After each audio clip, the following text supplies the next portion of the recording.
Is-somma totali illi ġbarna illum għal darboħra biżna dak kollu li ġbarna f'dan il-perjodu ta' sena telat għal 400,238 euro.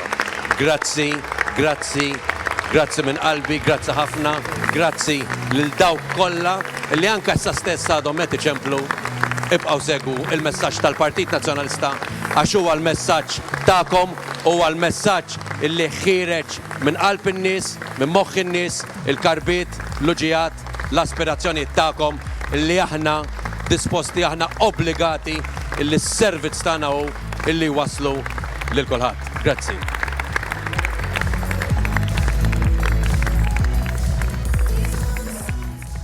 Din kienet is-somma finali miġbura fil-maratona ġbir ta' fondi organizzata mill-Partit Nazzjonalista bit-tema biex nissaħħu u niġġeddu.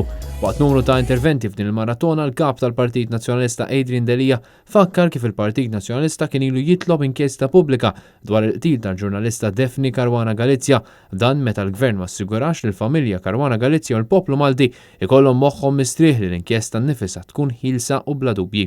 Allu anka il-Kunsill tal-Ewropa u xorta il-Gvern minflok jagħmel dak li jusew illi mhux biss jara li ssir il-ġustizzja imma dik il-ġustizzja trid tidher li qed isir jibqa' iktar interessat illi min imur jagħmel xi tip ta' tifkira, kull min imur jagħmel ġest ta' remembrance, iktar interessat il-Gvern li minnu fejn imur ikisser ifarrak u jneħħi dak il-ġest ta' poplu, ta' soċjetà ċivili, ta' individwi li għandhom dritt f'soċjetà ħilsa li jesprimu irwieħhom. Il-kap tal-Partit Nazzjonalista qal li qed isegwi mill-qrib l-iżviluppi anki ta' rapporti maħruġa fil-medja l-ħadd iżda nnota li Joseph Muscat baqa' siket dwar dan kważi kważi kien jista' jostor dawn ir-revelazzjonijiet ġodda. Fil-fatt deskriva dan kollu bħala skit li jtarrax mhux biss min-naħa ta' Muscat, skit li jtarrax anke mill-Ministru tal-Ġustizzja u mill-Kummissarju tal-Pulizija. Intant meta tkellem dwar il-pre-budget document il-kap tal-Partit Nazzjonalista semma l-proposti vari li tressqu mill-oppożizzjoni.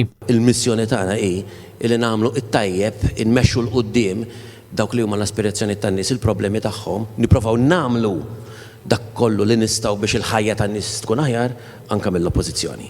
Il-kap tal-Partit Nazzjonalista tkellem ukoll dwar il-famuża Golden Handshake tal-MFSA fejn impjegat partikolari tneħħa mill-impjieg u reġa' ddaħħal f'impjieg simili ftit wara u ħass somma ta' 150,000 euro. Min-naħa tiegħu fil-ftuħ tal-maratona ġbir ta' fondi, Segretarju Ġenerali tal-Partit Nazzjonalista Clyde Pooley qal li bil-fondi miġbura jistgħu jiġu implementati riformi meħtieġa u fl-istess ħin tiġi sostnuta l-midja tal-Partit Nazzjonalista.